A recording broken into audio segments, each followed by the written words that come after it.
Hello good morning my students. अपना चल रहा था मैथमेटिक्स के अंदर अनुपात और समानुपात।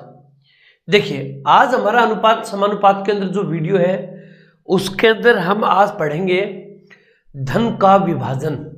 ठीक है ना, धन का विभाजन यानी कि बंटवारा। क्लियर? तो इसी के ऊपर आज अपना फोकस रहेगा। करते हैं प्रश्न की शुरुआत। चलिए ओके, ठीक है, आइए।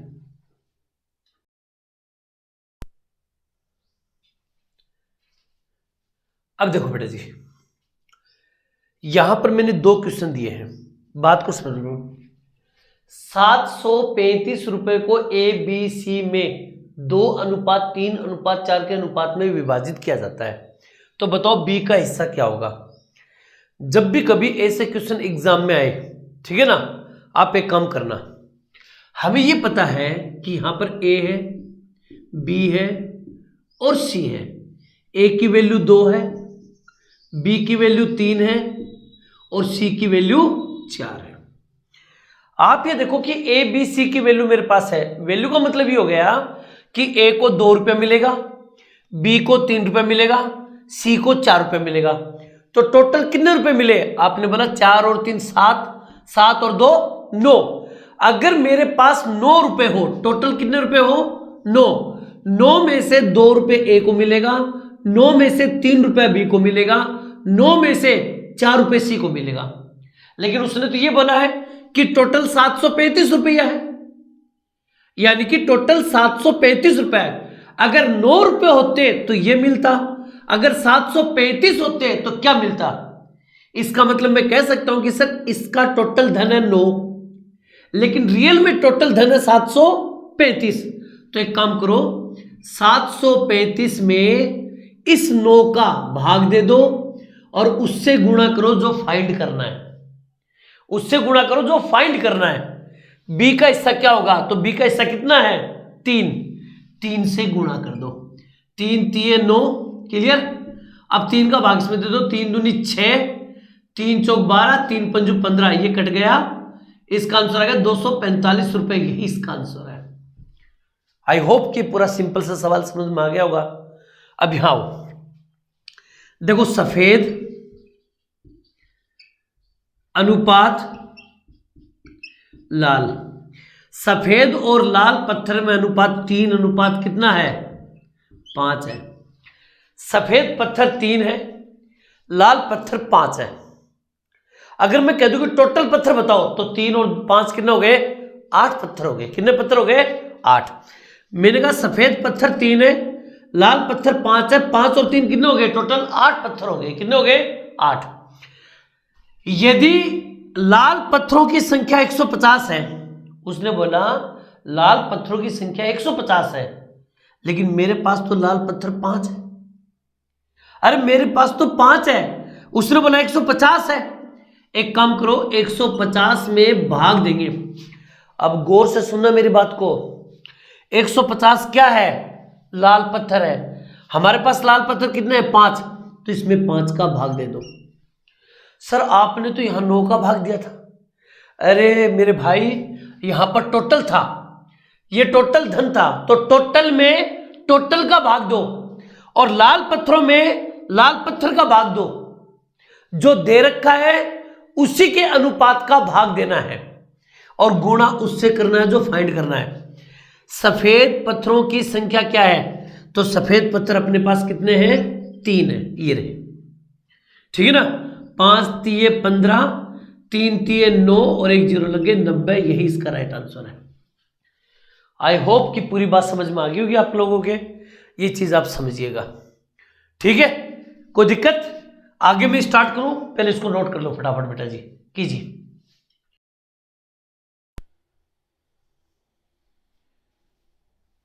अब देखिए बेटा जी, यहां 2 सवाल और है। इन बातों को आराम से समझो, धीरे धीरे इन चीजों को समझना। देखो, किसी धन को पता नहीं कितना धन है, इस प्रकार बांटा जाता है कि ए को 1 रुपया मिलता हो, तो बी और सी को 65 पैसे और 35 पैसे मिलते हो। देखो, ऐसे पर्सन बेवकूफ बनाने के लिए एग्जामिनर दे सकता है। कभी कभी अनुपात न देके वो पैसों का गेम खेल देता है। जैसे ए को 1 रुपया मिला, ठीक है ना। यहां पर दे रखा बी को 65 पैसा और सी को 35 पैसा।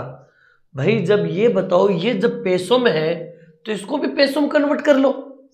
1 रुपया तो इसको हम क्या बोल सकते हैं, 100 पैसे। तो मैं कह सकता हूं कि सर अगर ए को 100 पैसा मिले तो बी को मिलेगा 65 पैसा और सी को मिलेगा 35 पैसा। और पैसा को मारो गोली, जैसे मान लो यहां पर पैसा, यहां पर पैसा, यहां पर पैसा, पैसा पैसा पैसा कैंसिल, क्लियर। 5 के भाग से काट दो, 20 पंजू 100 अनुपात 13 पंजू 65 अनुपात 5 7 35, खत्म कहानी। समझ में आई नहीं आई बातें? ये हमारा अनुपात निकल गया। इसका मतलब ए को मिला 20 रुपया, बी को मिला 13 रुपए, सी को मिला 7 रुपया। तो मैं कह सकता हूं कि 20 रुपया, 13 रुपए, 7 रुपया, टोटल कितना हो गया? तो आप बोलोगे सर 20, 7 और 13 20, 20 और 20 40, टोटल 40 हो गए। अगर मेरे पास 40 रुपए होते तो मैं ए को 20 रुपए देता, बी को 13 रुपए देता और सी को 7 रुपए देता, क्लियर। अब देखो यहां पर क्या दे रखा है, यदि सी का भाग 840 रुपए हो, देखो यहां पर गेम खेल दिया उसने। ये 840 रुपया है, ये किसको मिल रहा है? 840 रुपए किसको मिल रहा है? तो आपको उत्तर आएगा सर ये 840 रुपए सी को मिल रहा है, जबकि सी का अनुपात कितना है? 7। तो सी के धन में सी का अनुपात का भाग दे दो और उससे गुणा करो जो फाइंड करना है। समझ गए? कुल धन क्या होगा? कुल धन टोटल कितना होगा? तो टोटल तो 40 है। अरे टोटल तो 40 है, तो 40 से गुणा कर दो। जो दे रखा है उसके अनुपात का भाग दे दो। क्या फाइंड करना है? जिसको फाइंड करना है उससे मल्टीप्लाई कर दो। आ जाओ, 7 एकम 7, 7 दूनी 14, 12 चौक 48, 4800 रुपए। यही इसका राइट आंसर है। मेरी बात समझ में आ गई होगी? बात क्लियर? आ जाओ यहां पर 5720 रुपए को ए, बी तथा सी में बांटा जाता है। ए का आधा भाग, ए का आधा भाग सोच के देखो। ए का मतलब गुणा, आधा मतलब 1/2, बी का 1/3 भाग, बी का 1/3 1/3 भाग, सी का 1/6 भाग, सी का 1/6 भाग समान है, यानी कि बराबर है, तीनों बराबर है।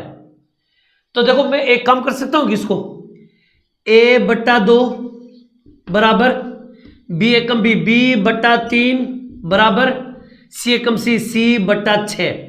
तो मैं कह सकता हूं कि a/2 हो गया, b/3 हो गया, c/6 हो गया। अरे क्लियर? अब मुझे एक बात बताओ, जब मैंने अनुपात समानुपात ये जो पढ़ाना स्टार्ट किया था और ये बच्चा, कोई भी बच्चा मेरा ये वीडियो पहली बार देख रहा है, तो उसको मैं यही कहूँगा कि जाकर पहले मेरी स्टार्टिंग से वीडियो देखिए। मेरा विश्वास रखिए, एक भी पर्सन आपके एग्जाम का नहीं बाहर जाएगा। हर एक चीज़ में एक एक चीज़ बताइए आप लोगों को, ठीक है ना। इसके बाद मेरा एक वीडियो रहेगा और अनुपात समानुपात काम खत्म, ठीक है ना। लेकिन मेरी बात को सुनिए ध्यान से। मैंने ये बोला था आपको, जब शुरू का वीडियो था उसमें एक बात कही थी कि जो संख्या जिसके नीचे आएगी, जो भी संख्या जिसके नीचे आएगी वो उसी का अनुपात होगा। ए के नीचे 2 है तो ए का अनुपात 2 है, बी के नीचे 3 है तो बी का अनुपात 3 है, सी के नीचे 6 है तो सी का अनुपात 6 है। ये बात मैंने पहले वीडियो में बताई थी। अगर किसी ने नहीं देखा तो प्लीज बेटा वो वीडियो जरूर देख लेना। तो मैं डायरेक्ट कह सकता हूं कि सर मेरे पास A/B/C क्या होगा? तो आप बोलोगे सर 2/3/6 होगा सर। क्लियर? 2/3। मैं कह सकता हूं कि A को 2 रुपया, B को 3 रुपया, C को 6 रुपया। तो मैं कह दूं टोटल कितना रुपए हुआ? तो आप बोलोगे सर 6 3 9 2 11, टोटल 11 रुपए। टोटल कितना हुआ? 11 रुपए। अगर मेरे पास 11 रुपए होते तो A को 2 रुपया मिलता, B को 3 रुपया मिलता और C को 6 रुपया मिलता। लेकिन मेरे पास तो टोटल 5720 रुपया है। टोटल कितना है?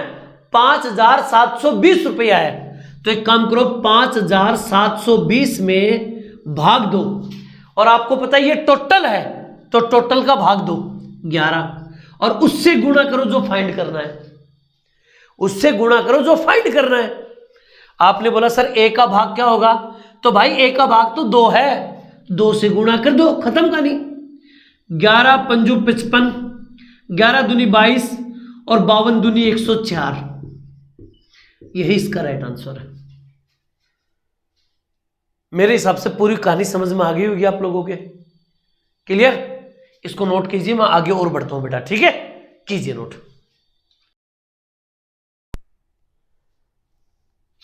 अब देखिए बेटा जी, अनुपात समानुपात के ये जो क्वेश्चन मैं आपके सामने लेके आया हूं, इन प्रश्नों में एक बात ध्यान देना, अगर कोई अनुपात समानुपात का प्रश्न हो और धन का विभाजन हो, कोई भी हो, अगर उनका अनुपात बट्टे में दे रखा हो, भिन्न में दे रखा हो, जैसे 1/4, 1/6, 1/8, 1/3, 1/5, 1/6, 1/9, ये दे रखा हो, तो भाई पहले प्रश्न सोल्व करने से पहले इन बट्टे को हटाना जरूरी है, ये बात ध्यान रखना। कोई भी भिन्न का प्रश्न हो, बट्टे में दे रखा अनुपात हो, अगर अनुपात बट्टे में दे रखा है यानी भिन्न में दे रखा है, तो भाई पहले उस बट्टे को हटाओ। अपना पहला टारगेट ये होगा, प्रश्न में क्या पूछा है, बाद की बात है, क्या फाइंड करना है, बाद की बात है, पहले अनुपातों को बट्टे से हटाओ। पहला नियम अपना ये होगा। फॉर एग्जाम्पल, जैसे 1/4 अनुपात 1/6 अनुपात 1/8, भाई तीनों के पहले लघुत्तम ले लो। अगर मैं तीनों के लघुत्तम ले लूं तो मुझे पता है कि इसका लघुत्तम 8 6 8 16 8 3 24 24 जाएगा। लघुत्तम कितना जाएगा इनका? 24। अरे लघुत्तम लेना आता है ना, 4 6 8 इस तरह से, और भाग दोगे तो यहाँ गुणा करोगे तो इसका क्या आएगा, लघुत्तम में 24 आएगा।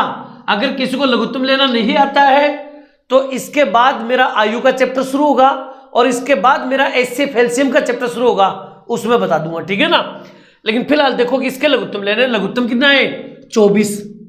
आपको लघुत्तम लेने के बाद में जितना लघुत्तम आया उससे गुणा कर दो, गुणा 24 गुणा 24 और गुणा 24। अब कई बच्चे ज्ञानदारी ज्यादा हैं, वो क्या कहते हैं, सर जी लघुत्तम लेने की क्या जरूरत है, इसको छुपा लो इन दोनों को गुणा कर लो, इसको छुपा लो इन दोनों को गुणा कर दो, इसको छुपा लो इन दोनों गुणा कर दो। बात ठीक है, लेकिन अगर ऊपर संख्या आ गई ना, जैसे 5/6 9/4, तब इसको छुपाने से भी काम नहीं चलेगा। इसलिए बेटा जी नियम वो याद रखो कि जो सब चीजों में लागू हो जाए। एक एक प्रश्नों के लिए अलग अलग नियम याद रखोगे ना तो प्रश्न कम होंगे, नियम ज्यादा होंगे। इसलिए मैंने कहा चाहे कैसा भी प्रश्न आए, अगर संख्या बट्टे में है तो पहले लघुत्तम ले लो, लघुत्तम से मल्टीप्लाई कर दो, काम खत्म। अब देखो मैं कहूं, मेरे पास 3 भुजा है, पहली भुजा, दूसरी भुजा और तीसरी भुजा। ध्यान से सुनना, 4 6 24, 6 बार चला गया, 6 चौक 24, 4 बार चला गया, 8 3 24, 3 बार चला गया। क्लियर? अनुपात निकल गया, टाटा बाय बाय, इसका काम खत्म। इसी प्रकार ये देखो अनुपात है, इसके भी लघुत्तम लेने हैं, चलो इसको भी कर लेते हैं, फिर देखेंगे। 1/3 गुणा, अब इसके लघुत्तम में यही देख लेता हूं कितना होगा। इसका लघुत्तम जब तुम लोगे तो इसका लघुत्तम होगा 90। इसका लघुत्तम कितना होगा? 90। सर आपने तो रट रखा है। हां भाई साहब रट रखा है, लेकिन आपको लेना पड़ेगा, ठीक है ना? आपको लघुत्तम लेना पड़ेगा और 90 आएगा, तो इसके लघुत्तम ले लेना भाई। मुझे तो नहीं आता, मैंने तो रट्टा है, लेकिन आप लोग तो कम से कम लो। तो लघुत्तम याद कर, देखो बेटा मजाक की बात अलग है, जब भी कोई अनुपात आए तो बेटा सबसे पहले आप उसके लघुत्तम लेके उसको सोल्व करो बेटा। क्लियर? पहले उसके लघुत्तम ले लो और उसको गुणा कर दो। इसके लघुत्तम जाएंगे 90। अनुपात 1/5 गुणा 90, अनुपात 1/6 गुणा 90, अनुपात 1/9 गुणा 90। सबसे पहले यही काम करना है। और अब हमें क्या लिखना है? A अनुपात B अनुपात C अनुपात D। करते सुनो, 30 3 90, 18 5 90, 15 6 90 और 9 10 90, ये आ गया। क्लियर? ये अनुपात निकालना आपको आना चाहिए। मेरे एक बार फिर सुन लो बात बेटा, अगर कोई अनुपात के प्रश्न है और प्रश्न अनुपात में दे रखा है तो अनुपात हटाना जरूरी है, जरूरी है, जरूरी है, जरूरी है। अनुपात ये जो बटे ना, इनको हटाना जरूरी है। डे डन आ जाओ पहले वाले प्रश्न में, यदि उसका परिमाप, परिधि, परिमिति, इनका मतलब होता है उन सभी भुजाओं का योग, सभी भुजाओं का योग। 6 4 10, 10 और 3 13, टोटल योग कितना हो गया? 13 हो गया सर। दोबारा सुनो, 6 4 10, 10 और 3 13, टोटल योग 13 हो गया। ये जो तीन देखो, त्रिभुज की तीनों भुजाओं को जोड़ेंगे तो वो परिमाप कहलाता है। हमने कहा कि 6 4 10 और 3 13, इसका परिमाप 13 है। परिमाप कितना है? 13 है। लेकिन उसने तो बोला कि परिमाप 91 है, तो 91 में 91 में 91 परिमाप है तो हमारा परिमाप 13, तो 91 में 13 का भाग दे दो और उससे गुणा करो, जो फाइंड करना है। अब फाइंड क्या करना है? सबसे बड़ी और सबसे छोटी भुजा का योग बताओ। सबसे बड़ी भुजा तो है 6 और सबसे छोटी भुजा है 3, इन दोनों का हमें क्या बताना है? योग बताना है। तो 6 + 3 = 9, 9 से गुणा कर दो। 13 × 91 और 9 × 63, 63 आंसर। समझ में आई मेरी बात? ये 63 इसका राइट आंसर है। क्लियर? आ जाओ यहां पर। A B C D आ गया। अनुपात निकालना समझ में आ गई, मैं बार बार नहीं बताऊंगा इसको। अब देखो आगे, B और D के हिस्सों में 832 रुपए का अंतर है। भाई मैं कह दूं आपको कि 832 क्या है? 832 क्या है? आप बोलोगे B और D का अंतर है। B और D का अंतर है तो B की वैल्यू होगी कितनी? 18 और D की वैल्यू कितनी है? 10। दोनों में कितने का अंतर है? आपने बोला 8 का अंतर है सर। कितने का अंतर है? 8 का। जबकि अंतर कितना दे रखा है? 832। तो 832 में 8 का भाग दे दो और उससे गुणा करो, जो फाइंड करना है। उसने बोला कुल धन क्या होगा? तो सबका टोटल कर लो। कुल धन का मतलब सबका टोटल कर लो। 15 10 25, 25 8 5 13 33 43, 43 और 10 30 73, 8 एकम 8, 8 चौक 32, 104, 104 और 104 को 73 से गुणा कर लेना, जो आएगा वो इसका आंसर कहलाएगा। समझ में आई बात? हर प्रश्न को ध्यान से देखो बेटा जी, बड़ा मजा आएगा बेटा। चलिए इसको नोट कीजिए, मैं आगे और करवाता हूं, ठीक है? कीजिए नोट बेटा।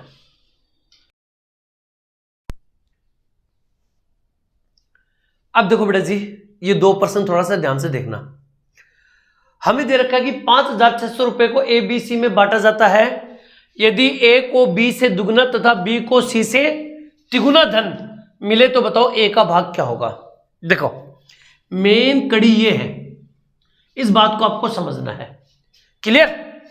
पहले इसी का काम निपटाते हैं। देखो क्या बोल रहा है कि A अनुपात B, A को B से दुगना, A को B से दुगना मिल रहा है। यानी कि अगर इसको 1 रुपया मिलेगा तो इसको 2 रुपए मिलेंगे।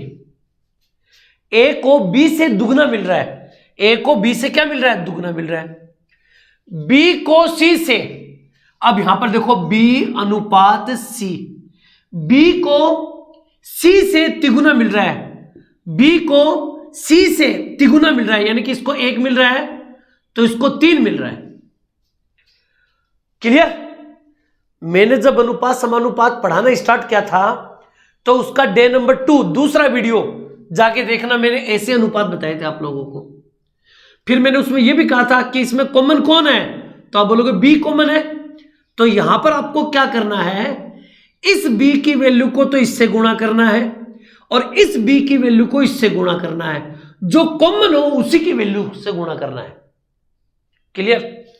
अब यहां पर मैं इसे लिख दूं a अनुपात b अनुपात c निकालना मुझे, तो मैं कैसे निकालूंगा? a की वैल्यू 2 होती है 6, b की वैल्यू 1 3 एक कम 3, c की वैल्यू 1 एक कम 1। अब सुनो भाई, लाड लो, जहां पर तुम अपना दिमाग लगाते हो वो भी सुन लो। कई बच्चों के माइंड में एक सवाल आएगा, सर आपको ये करने की क्या जरूरत थी, हम तो ए बी सी लिखते डायरेक्ट, सी को 1 मानते, इसको तिगुना मिला 3 कर दिया और इसको दुगुना मिला तो 3 दूनी 6 कर दिया। एकदम सही बात है बेटा, मैं भी कर सकता था ऐसे, जो मैं अभी बता रहा हूं तो इससे पहले मैं कर भी सकता था, लेकिन देवी देवताओं मैंने क्या कहा था कि हर एक सवाल का अलग नियम मत याद रखो। मान लो अगर यही सवाल परसेंटेज का होता, ए को बी से 20% अधिक मिला और बी को सी से 40% कम मिला, तब भाई साहब आप ऐसे कर लेते क्या? नहीं कर पाते। फिर आप ये अलग अलग अनुपात निकालते और ये करते। इससे अच्छा कि ये याद रखो कि अनुपात निकालने का तरीका मैंने क्या बताया था आप लोगों को। पहले इसे कड़ी निर्माण करनी है, फिर जो कॉमन हो उसको आपस में गुणा करना है। और ऐसे अनुपात सीखने के लिए मेरा डे नंबर 2 का वीडियो देख लेना, कभी जिंदगी में गलत नहीं होंगे सवाल आप लोगों से। इसलिए डायरेक्ट वाली चीज याद रखो, अच्छी बात है, लेकिन कॉन्सेप्ट अच्छा याद रखो। समझना ही मेरी बात? ओके, अब सुनो, 6 और 3 9, 9 और 1 10, टोटल कितने हो गए? तो आप बोलोगे सर टोटल 10 हो गए, लेकिन मैंने कहा मेरे पास तो टोटल 5,600 रुपए है, तो 5,600 में भाग दे दो 10 का और उससे गुणा करो जो फाइंड करना है, उससे गुणा करो जो फाइंड करना है। तो आपने बोला सर a का भाग क्या होगा?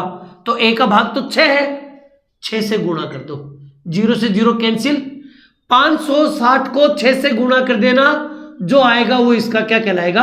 आंसर। बस इतनी सी बात है। देखो बेटा, किसका भाग देना है और किससे गुणा करना है, ये 2 कॉन्सेप्ट आपको बहुत अच्छी तरह समझ में आना चाहिए। जैसे मैंने कहा 10,500 रुपए को ए बी सी में विभाजन करना है, 10,500 टोटल धन है, तो मैंने कहा ए बी और सी, ए की वैल्यू 5, बी की वैल्यू 7 और सी की वैल्यू 9 हो गई। क्लियर? मैंने कहा कि एक काम करो, इनका टोटल करो, 5 और 7 12, 12 और 9 21। मैंने कहा सर टोटल 21 है, तो आप ये बताओ 10,500 में 21 का भाग दे दो और उससे गुणा करो जो फाइंड करना है। अब प्रॉब्लम क्या है यहां पर, यदि प्रत्येक को 500 रुपए अधिक मिलते हो, प्रत्येक को मतलब ए को भी 500 रुपए दे दो, बी को भी 500 रुपए दे दो, सी को भी 500 रुपए अधिक दे दो, एक्स्ट्रा दे दो और दे दो, तो ए बी सी का धन का अनुपात क्या होगा? तो भाई तीनों का निकालना पड़ेगा हमें। अब सुनो, 21 पंजू 105, 500।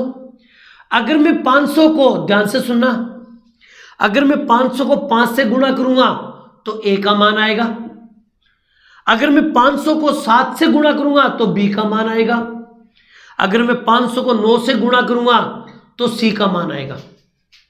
क्लियर? अगर ए का मान निकालना तो 25 2500 रुपए, अगर बी का मान निकालना तो 7 पंजू 3500 रुपए, अगर सी का मान निकालना तो 9 पंजू 4500 रुपए। क्लियर? अब प्रश्न देखो, मैं ये कह सकता हूं कि ए को 2500 रुपए, बी को 3500 रुपए और सी को 4500 रुपए मिले। मैं अगर आपको ये कहूं कि ए अनुपात बी अनुपात सी, ये आ गया, प्रत्येक को 500 रुपए अधिक मिलते हो, 500 रुपए और दे दो। अगर इसको 500 मिलेगा तो इसके हो जाएंगे 3000, इसके हो जाएंगे 4000 और इसके हो जाएंगे 5000 और 3 बिंदु कैंसिल, 3 अनुपात 4 अनुपात 5। तो बताओ ए बी सी के धन का अनुपात क्या होगा? यही इसका राइट आंसर है, 3 4 5 अनुपात होगा। समझ में आया? वेरी गुड बेटा, ठीक है ना। और भी प्रश्न मैं बताऊं, पहले इसको नोट कर लो फटाफट बेटा जी, कीजिए।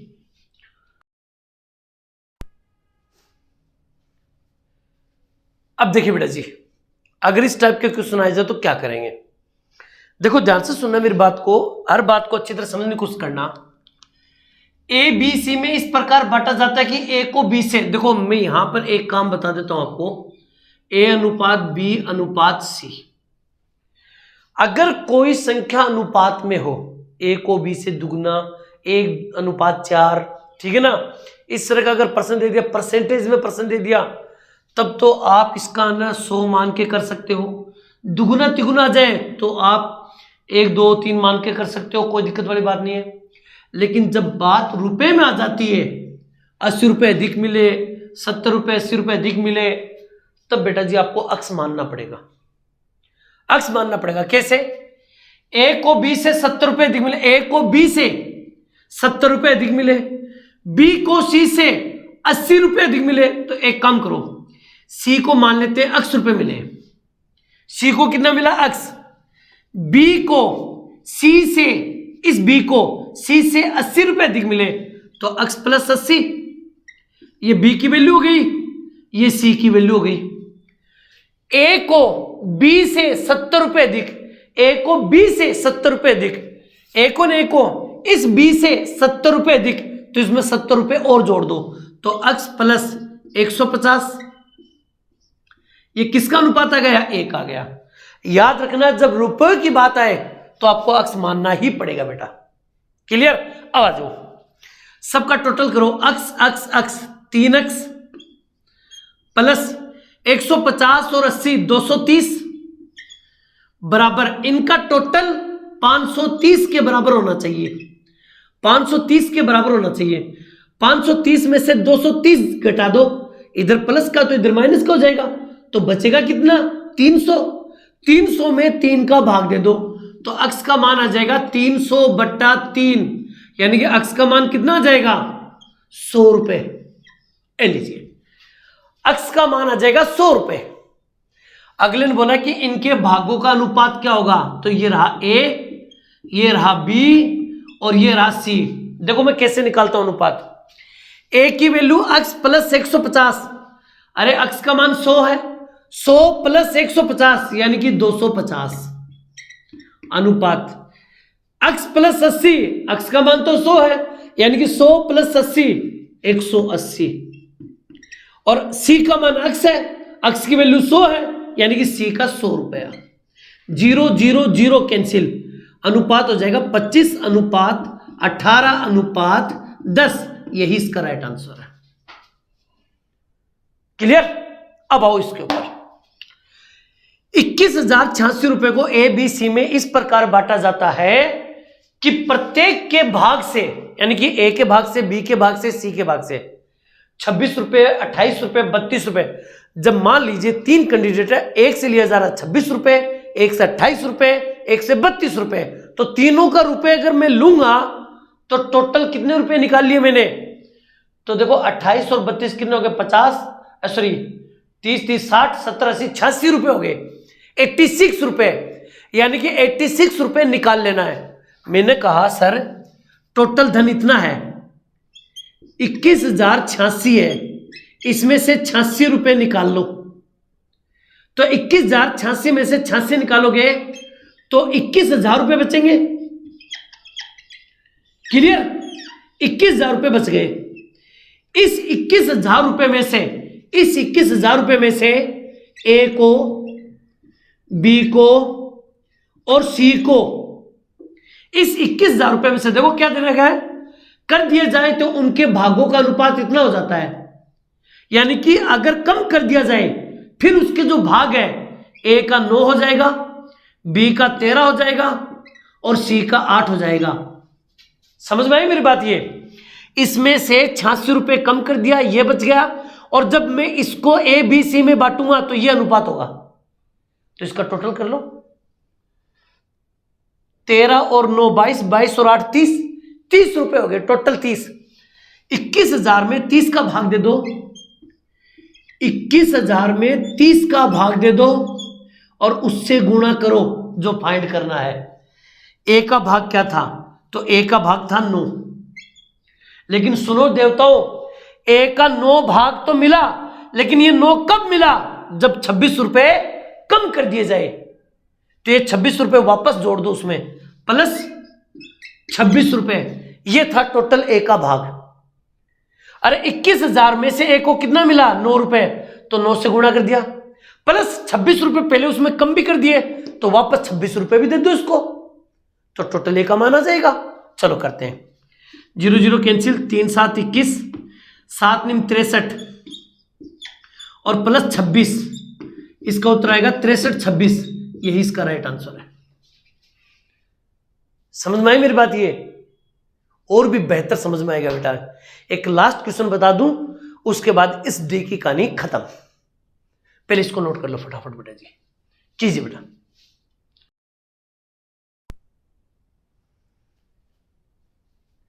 अब देखिए बेटा जी, ये अपना आज का लास्ट एंड फाइनल क्वेश्चन है।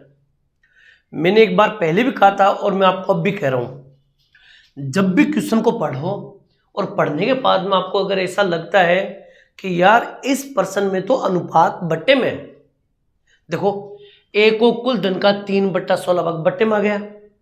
आप ये सोच के देखो, अगले ने साफ साफ बोला है ए को मिला 3/16 भाग, बी को मिला 1/4 भाग, और सी को क्या मिला, उसने बोला सी को 81 रुपए मिले हैं। सी का अनुपात नहीं दिया ना, इसने बेवकूफ बनाया है। अब मैं जो बताने जा रहा हूं वो सुनो आप एक बार, 2 मिनट के लिए सी को भूल जाओ। मुझे ये तो पता है कि दोनों बट्टे में, तो मैंने कहा था कि अगर बट्टे में कोई सवाल आए तो पहले लघुत्तम ले लो। इसके लघुत्तम ले लो 16 लघुत्तम जाएंगे। इस 16 को इससे गुणा कर दो, इस 16 को इससे गुणा कर दो, तो आप कहोगे सर 16 से 16 कट गया, 3 4 चौक 16 4। अब मुझे बताओ सी का क्या होगा, तो आप खोपड़ी लगाओ, इस्तेमाल करो थोड़ी सी। क्या इस्तेमाल करनी है? अरे इसके लघुत्तम कितने गए थे, 16, यानी कि टोटल 16 रुपए है। टोटल कितने हैं, 16। आप ये कह सकते हो सर कि टोटल 16 है, कितना है, 16। 16 में से ए को मिला, 16 में से बी को मिला, और 16 में से सी को मिला। अरे जो लघुत्तम लिया वो कितना लिया था, 16। 16 में से ए को मिला 3 रुपया, बी को मिला 4 रुपया, तो बताओ सी को क्या मिलेगा? तो आप बोलोगे सर 4 और 3 7, 16 में से 7 घटा दो, 9 रुपए सी को मिलेगा। ये अनुपात देख लेना मैंने कैसे बताया है। कई बार बच्चों से हो नहीं पाते हैं सवाल, हालांकि हो सकता है आपको अभी इजी लग रहा हो, लेकिन एग्जाम में जब आता है तो बच्चा समझ नहीं पाता कि करना क्या इसका। तो याद रखना 3/16 1/4 का मैंने लघुत्तम लिया। मैंने क्या कहा, अगर अनुपात बट्टे में आए तो आपको लघुत्तम लेना ही पड़ेगा, लेना ही पड़ेगा। क्लियर? लघुत्तम लिया तो मुझे पता चल गया ए का मान 3 है, बी का मान 4 है, लेकिन 3 4 मान कब आया, जब हमने लघुत्तम 16 लिया। तो 16 में से ए का मान 3, 16 में से बी का मान 4, तो सी का मान क्या हुआ, 9 हुआ। जय बाबा की। अब कहानी खत्म कर दो। कैसे? सी को 81 रुपए मिले, तो 81 बट्टे, ये 81 किसको मिला है, सी को। सी का अनुपात कितना है, 9 का भाग दे दो और उससे गुणा करो जो फाइंड करना है। हमें फाइंड क्या करना है, बी का धन क्या होगा, तो बी का धन 4 होगा। 9 9 81, 9 चौक 36, 36 रुपए ये बी का मान होगा, और यही इसका आंसर है। और इसी के साथ आज का अपना डे खत्म हो गया। हालांकि मैं हर डे में ये पूछता हूँ कि ये टॉपिक आपको कैसा लगा, आप जरूर कमेंट कीजिए। कमेंट आप करोगे नहीं, ठीक है ना। और खुशनू और एक वो क्या नाम था उनका, वो जरूर बच्चे करते हैं कमेंट, ठीक है ना, उनके लिए थैंक यू। लेकिन बेटा जी अगर आप लोगों को भी अगर वीडियो अच्छा लगे तो कमेंट जरूर किया करो बेटा, ठीक है ना। और कमेंट के साथ साथ में अपने दोस्तों को भी वीडियो शेयर कीजिए, ताकि उनको भी पता चले कि हमें किसी एक अच्छे प्लेटफॉर्म से बढ़िया कैसे पढ़ना है। मेरे हर सब्जेक्ट के जितने वीडियो है वो सब टॉपिक वाइज है, बीच बीच में से मैंने कोई भी वीडियो नहीं पढ़ाया बेटा, ठीक है ना। चलिए करते हैं चलो करते खत्म, मिलते हैं नेक्स्ट वीडियो में। तब तक आप लोगों से अलविदा। जय हिंद, जय भारत बेटा जी, थैंक यू बेटा।